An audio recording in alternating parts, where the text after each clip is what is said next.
ladies and gentlemen, from Cincinnati, beat reporter for the Inquirer and USA Today. She's a Cincinnati alumnus. University of. Oh, yeah. Go Bearcats. Ladies and gentlemen, Kelsey Conway. Yay! Kelsey! Kelsey, first things first, I was told you hate me because of something that happened literally right before I came on the show today. Is that accurate? I did not know that was the case. No, but you did call me out about asking Jamar Chase if he wanted to wait for Justin Jefferson to get paid, and then would he take less? I didn't know that was you, though. That was me. See, I would have called out. That was anybody. I do apologize. That was you in front of the program that did that. But I would have called out anybody for that, just from a player's perspective, leverage perspective. But now you probably see where I'm coming from being on the media side, because now that everybody's talking about Justin Jefferson and Jamar's deal coming up, we know now that basically Jamar is waiting on Justin Jefferson. So does Jamar have an agent? Does Jamar have an agent? He does. Okay, so if he didn't have an agent, I would have no problem with it. The fact that he has an agent is my big issue. Like, Jamar's not the one negotiating the deal. He's not the one in the conversation. All Jamar can do there is lose leverage in that answer to you, which as former player, I don't like. Personally, because you only have so amount of time that you can make a living for the rest of your life in sports, and what he has done in Cincinnati, that's where I come from. But we're completely allowed to disagree. And with that being said, didn't know it was you. Would not have made as big of a noise about it if I knew it was friend of the program. So that is on me. I would like to apologize for that. No, I totally, I see where you're coming from. But I will tell you this, there are very few people in that Bengals locker room that do have the leverage that he does, so he can say what he wants. Yeah, but he shouldn't. Yeah, which is exactly my point here. That is the. Anyways, let's move on. Let's talk about Tee Higgins here a little bit. He's not there. Hasn't signed the franchise tag. We all know that he's a stud. He knows he's a stud. There's a lot of teams that would be loving to have him on their roster right now, pay him as a number one guy. But I think he even acknowledges the situation that's going on around him contract-wise. Him not being there, big deal. How are you guys viewing it in Cincinnati right now with T? I think everyone is viewing it as it's similar to what happened with Jesse a couple of years ago, Jesse Bates. It's a lot of similarities there, but it's different in that I've done a lot of reporting on this situation, and the main difference from what I've gathered is that Tee Higgins camp, there's two things here. They felt like the initial offer that they were looking for was similar to Michael Pittman's deal with the Colts, which I know you obviously know a lot about, being in Indianapolis and playing for them. Hell yeah. That's kind of the deal that Tee Higgins was looking for. He was never looking for a deal that would make him the highest paid player. He's fully aware that Jamar Chase is playing aside of him.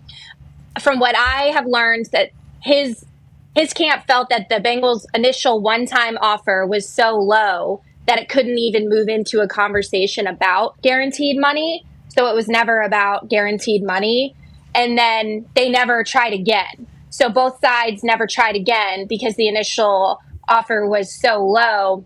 And I think from Higgins' camp, the frustration comes in that 6 of the 7 players this year that were franchise tagged got long-term deals done. And his side basically believes the spirit of the franchise tag is to allow more time for a long-term deal to get done.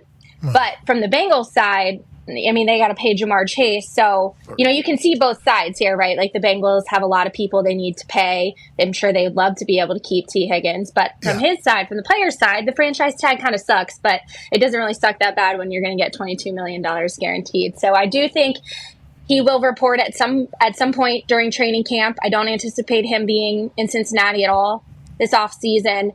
And I think it'll be kind of similar to what you saw with Jesse Bates, where maybe one of those final weeks of the preseason, he'll show up. But the thing to watch here is he has had some soft tissue injuries in the past. So you wonder how long would he want to be away, to make sure he's ready for week 1. Got it. I'll be excited to hear where he's at, who he's training with. I assume there'll be videos that'll come out of him doing something absurd on a field somewhere. That is 2024 in this whole thing. $22 million guaranteed is obviously fantastic. I think Michael Pittman got $27.4 million, I think, in that department, which we over here in Indianapolis wish we would have given him more. I mean, Michael Pittman is our our guy. Yeah. I think Cincinnati fans feel that way about Tee Higgins as well. And you said that Tee Higgins' agent says the spirit of the franchise tag is that we can extend negotiation time.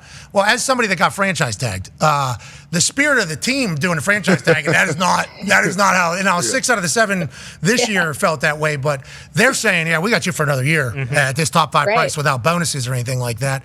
It just seems like Cincinnati's in a new era, though. Like the thought of them having to pay multiple guys just like 5-10 years ago would be like, no way. But they're spending money now, right? They know what they have over there in Cincinnati, it feels like, right? They know what they have, and I think they had to make a decision after Jamar's rookie season. We're going to have to think 2 or 3 years out, and I think they decided after he went on to be the offensive rookie of the year, and he's Joe's number 1 guy.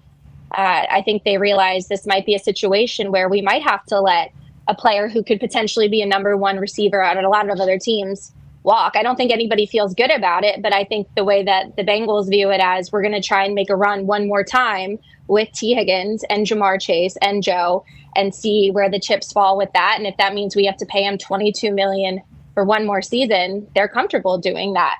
Hell yeah. And Duke, he said, if you guys want Tee Higgins, go get one. That's literally what he said at one point, I think at the Combine. Go ahead, AJ. What about the other side of the ball? Trey Hendrickson, his trade requests, where are they right now? How does Trey feel? How does the team feel? How do you see it kind of playing out?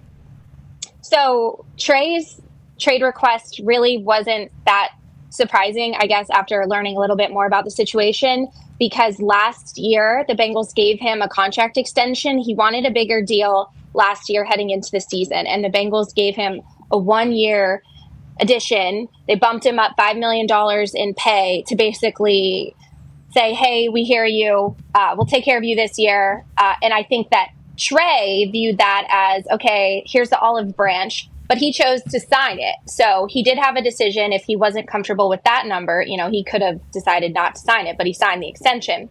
And then he went on to have another ridiculous year, 17.5 sacks, another Pro Bowl. And this offseason, his representation in March met with the Bengals and said he's basically woefully underpaid, and we think he should be paid at the top of where all the rest of the edge rushers are, and we want you to redo this contract. And the Bengals basically said thanks but no thanks. And that was back in March, and then that upset Trey. And so Trey was working out in Cincinnati, but he wasn't really around the team. And then right before the draft, he wanted to put feelers out to other teams, and that's why he requested a trade, because he was hoping that maybe Cincinnati might get an offer that they couldn't refuse. But at the end of the day, kind of similar to what I was just saying about T, the Bengals aren't a better team if they don't have Trey Hendrickson. So again, like, the Bengals hold all the leverage here, but it goes back to Trey basically saying, I'm underpaid and I want to be valued more in the Bengals right now. It's success problems. Your contract is what it is. It's success problems that you have, and every team is hoping to have these. And obviously, that's why what the Patriots were able to do for so long is so impressive, because this happens. And they say, like, when you win, there's enough to go around, but it's not necessarily always here. It'll be somewhere else. If they continue to win, which I think everybody in Cincinnati is expecting and hoping, especially with that quarterback, this is going to continue to happen. And Duke Tobin's just saying, did you sign it? You did sign that deal. Sweet. All right, it's one more year. You can either do what you got to do, because in the modern era, it seems like let's keep people happy. But over there, they still got some old school Cincinnati Bengals in them. Now, this new Bengals led by a guy. Go ahead, Pac-Man. I'm speaking for the city. I know all these questions are big questions. But the biggest question is, how is Joe Burrow with his wrist? We had a conversation a couple of weeks ago. We scared if he fall the wrong way. D-Butt had the same surgery, and he don't have all the motion and everything. For a quarterback, that's way different. How do we look out there doing the OTAs and what everybody's over there saying? Well, I'm sure you'll see whenever you come back to Cincinnati, I'm sure you'll probably see he's put on a lot of weight. And he said that he added a lot of weight this offseason. He changed his diet. I tried to get more information on what he did, and he wasn't really willing to share all of that information. But he did say, I'm bigger and stronger than I've ever been in my career, hopefully to withstand some of the hits that he's taken. But I will say the biggest thing you'd notice if you came to a Cincinnati Bengals training camp is he's definitely stronger, especially in his upper body. He said that was a really big emphasis for him. this offseason. And right now, I mean, it's a little bit hard to tell because he doesn't have Jamar and T there.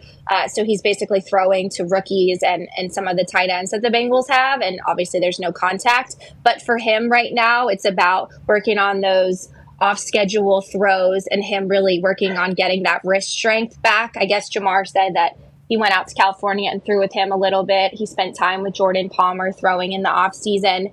He told us that he feels really good and he's fully expecting to be back to his full self. And from the people that I've talked to, they're under the impression that he might be even better because of how much stronger he is. Hell yeah, the hair looks phenomenal. Not as good as the internet hair that we saw, but his hair looks good, body looks good, wrist looks good. Dr. David Chow, who is a NFL doctor? Yeah. I think so. Mm-hmm. Team physician. There it is. Team physician for a long time.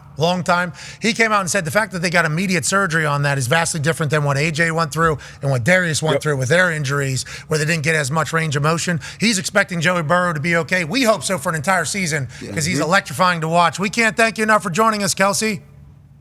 Thanks so much for having me on. And Pat, we're good.